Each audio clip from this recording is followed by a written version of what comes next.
Hi everyone, Emily here from Emily's Excellent Epics, and today I have for you the continuation of my countdown of the top 24 books read this year in 2025. And today we are hitting number 10. We are now in the top 10, and once we've hit the top 10, they're pretty much kind of in order of like least to best, if that could be a way to rank them. Not that I think that this book was bad by any means, but when it comes to ranking them, like number one is clear, the number one book.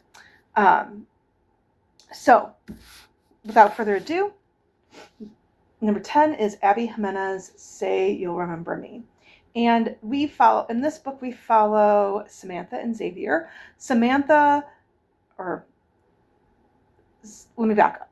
Xavier is a veterinarian, and he meets Samantha because she brings in a stray cat that she finds, and the cat needs some treatment. And they agree to a date, and it was the most perfect date. However, the very next day, she is moving back home to her family as her mother battles a significant medical issue. And she tells him, you need to forget about me. But they do end up dating long distance. What I loved about this, Xavier is quite the catch. Like, he is such a wonderful caregiver for not only for animals, but just the people around him. He just silently steps in and takes care of people to the point where he pretty much works himself to exhaustion, which is not good. But he just is a wonderful caregiver for people. I thought how Jimenez handled the medical issues with her mother was done very well. And I love the relationship between these two characters. This is not ranked higher than I would wanted it to be because there was a plot point with the father that I just did not care for. It really bothered me, and I'm going to put up my hand because I need to talk spoilers about this plot point. So if you don't want spoilers, I'm going to come back when my hand is down. Okay. So the problem that I had was the father's having an affair, and he says that he's doing this because his wife is no longer there. His wife has dementia and no longer recognizes people and her loved ones. And so he justifies that affair. My problem with, and I'm speaking as someone who has never been married, okay? So my problem with that is he made vows for better or for worse in sickness and in health.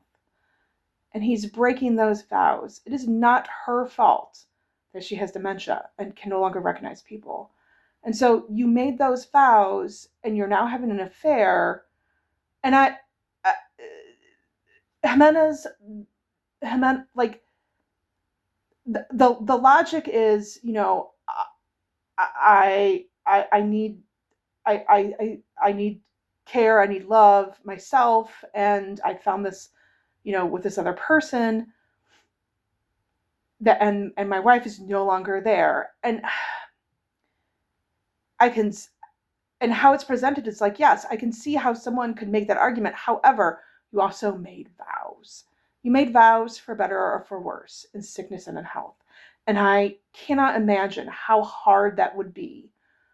I can't. It's not an experience that I've lived. It just bothered me that we're okay with the breaking of the vows, and that really bothered me. All right, spoilers done. Abby Jimenez, she's an autobi author. Oh, here's another problem that I had with this book. This is not spoilers, but she has dogs. She features dogs on her covers and her books, but the cat is more prominently featured in this book than the dog. So I have a problem that the cat is not on the cover and the dog is, but that's just a minor complaint. So let me know your thoughts down below if you've read this, what you liked about it, did not like about it. And for a comment, if you're not sure what to comment but want to leave some love, because those comments do help in the logarithm, it is really cold here, and this is a book that takes place in the summer, so leave a sun emoji because I want all the warm vibes because I hate the cold. Like, why do I live where it makes my face hurt? I don't know, but here I am. Thank you so much for watching. Like, subscribe, hit the notification button. Bye.